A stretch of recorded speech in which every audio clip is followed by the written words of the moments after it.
everyone, this is Nevena Bajalac, your host, welcoming you to Entrepreneurship Lab, our new episode where we are helping you scale, grow your business. I hope you're doing great. Thank you so much for being here and listening. And as always, I'm trying to give you as much as value from my experience, my knowledge, and also interviewing other people. Now, today I'm going to talk about some factors on sales, why sales happens, when do the sale happens, and this is going to definitely help you to increase your conversion rate and increase your sales. Either you have a product or service, it doesn't matter. So I hope you're super excited. And make sure to subscribe to my podcast, click download, share, and like to this episode so others can benefit as well. So sales. Everything is sales. Without sales, we do not have a business. We have a hobby, right? So it's very crucial that we make a sale. Now, I talked about this earlier. Sales happen when there is a problem in a way. It doesn't have to be a big problem, but people buying clothes is a problem because people need specific clothes, right? If you go to an office and you need a business suit, you have a problem. So you're going to a person who has a solution, right? So there is a problem, there is a solution, and the third circle is that the person wants this and has urgency, wants to buy it now. So this is all these three factors are influencing when the sales are actually happening.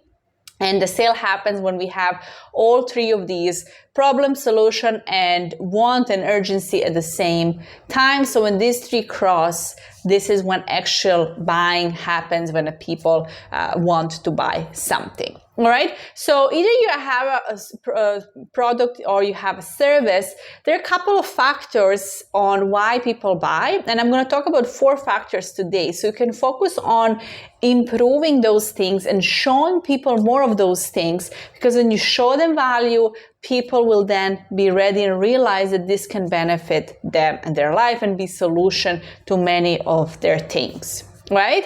So first factor why people buy are results.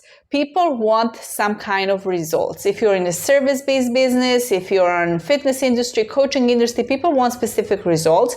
You have to help them achieve that results. If people want more time, they're going to buy because they want a result. They want something to be done faster. That's why people fly, right? Instead of using a train. So they want to save time. They want results, efficiency. Why people buy and develop apps? Why companies develop apps? Because they want efficiency. They want to progress. So they want some result. Okay, so to increase your sales, first step for you is to show more of the results. What results are you getting to your clients and customers with your product or service? What are the results? You want to list those. And I talked in one of my episodes about testimonials. Testimonials are showing the result as well. Okay, so this is the first factor. Second factor is unique value proposition. How are you different in the market, and how are you valuable to your customers or clients, right? So unique value proposition will position you and show how are you different. Right now, a lot of us, we don't have to invent the wheel, right? We are in many industries that many people are doing, selling the same thing, similar product. And however, the way you position it, the way you package it, the way you show the value can help you increase those sales. So unique selling proposition or unique value proposition, right, is when you show something unique and different about you. It can even be your personal story that's attached to this so people connect with you better. It can be something that's packages are different, something that's done different, right? So you need to focus on showing that you are in a way different and unique, right? So you can stand out from your competition. Number 3 reason that will help you increase your sales is emotional connection. Okay? Why do you think big companies and big brands out there who are multi-billion-dollar companies still invest millions in marketing? And they are paying marketing gurus to do what? Create emotional connection with people's lives, people's stories, so people can connect with their product, their service, it wakes up something in them and it will help people buy, right? So how are you creating emotional connection with your customers and clients? Building rapport is a skill, so you need to learn to build rapport. One of the things is to always understand your client and customer. When we talk about customer service, we're going to talk about this in one of the episodes. The best way to resolve an issue is simply sometimes just listen. Most of people are frustrated, and if something happened with your product, with delivery, with your service, they're probably just triggered, and there's a couple of things piled up and they can lose it, right? So the best way to deal with it is to create emotional connection that's going to help your client and customer, and you can simply do that by understanding them. Right? So when people tell you about their problem, about their struggles, about the issue, you should agree with them, agree with their objection, and show understanding.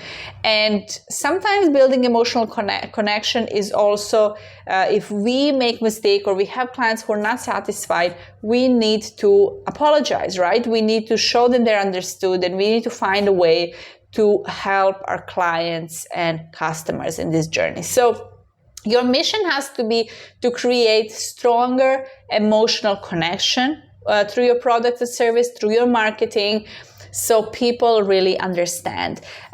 One of the important factors in emotional connection, and one of the reasons why we have so much personal branding these days, is because personal brand help people connect with you, right? Even the biggest company these days, they want to create personal brand. They want to show their employees, they want to show their CEOs, their managers, their owners, they want to share the story behind it, because they don't want it to be just a simple corporation. They want to create emotional connection, so we understand who are the people behind this product, who are people behind the service. Create the emotional connections so people say, I want to work with her, I want to work with him, or I want their product because I just love this story. Okay, so you need to look into your marketing and say how I can create stronger emotional connection. All right, now number 4, a reason why that will help you increase your sales and help people buy from you is visual impact and visual reminder. Again, why do you think we have billboards of big brands like Coca-Cola and McDonald's? Because they still need to be in front of you. They have to be relevant. They have to always invent, and they have to put visual reminder out there. They need to create an impact visually. Now, social media is helping you and can easily help you for free to create that visual impact, to create a visual reminder. And that's why when we talk about social media, you should post regularly on a daily basis, right? Because you need that visual reminder that you are there, the work you're doing, things you're doing, and so on. All right.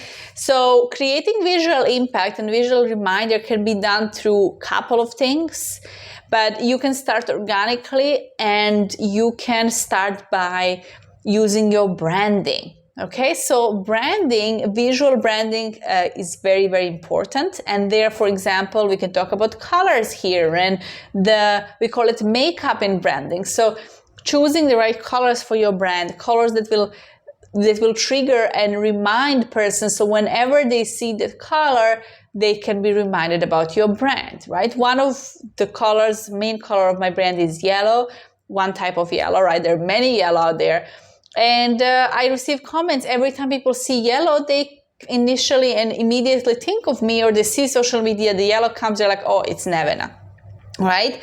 And I say, well, that's great, because then my job is done. I wanted to create that visual impact, and I'm doing it for years, and I'm consistent with my branding, consistent with my colors, so people can see it all the time and then recognize it very, very easily. Okay? In building brand, building a visual impact, you have to remember it takes time. So you need to understand that it's going to take time. However, consistency is the key. So another thing that you can do to create visual reminder and impact, like I said, number 1, being present on social media. Number 2, being present and show in TV and media, newspapers, online articles. And another thing that you might not be aware, and it can easily be done, is partnerships and joint ventures with other people who are not your competition, but they can show your brand and show your product, your service that's helping them and helping their audience in a way. It can be from offline events when you're presenting yourself and you're there in other people's events using their audience. It can be done online through email marketing, through interviewing, being out there. However, you really, really need to be present. Okay? So let's summarize. Buying and sale happen when people have a problem and we have solution to their problem, when they want that specific solution and there is urgency, they need it now. Okay? So one thing that I understood is sometimes people need, I talk about this in some other episodes. So people need something, but doesn't mean they want it. Okay, they have to be in a state when they want it. That's why people buy some brands and buy expensive things that they don't actually need, but they actually want it. And then urgency has to be there. They want it now. They want it today. They want it this week, not in 2 years from now, but today. When you have these three factors, that they want your solution and they want it now, then the sale will happen. Now, 4 factors you can work on to increase the speed of conversion and sales is focus on results, show people results, show your unique value proposition. How are you more valuable and how are you better than others, right? Emotional connection, create stronger emotional connection with your customers, prospects, and clients, so they really love your brand and they can purchase again from you and understand your product and service, and create stronger visual impact and visual reminders. So be present, because people buy what's in front of them. All right. If you're not in front of people with your product or service, they simply cannot buy it because it's not in front of them. So you need to be in front of them. All right. So I want you to click the link in the description of this episode and go watch my mini course on how you can get your clients instantly and organically without paying ads, and also download my ebook, Jumping into Unknown, that will help your entrepreneurship journey, right? Now, I would like to ask you, if you enjoyed this episode, make sure to like it, save it, download it, and share so others can benefit as well. I'm excited to welcome you and share my experience here with you to help you grow and scale your business. So I'm very grateful that you took your time out of your busy schedule to be here. So I cannot wait to see you in my next episode. Bye-bye.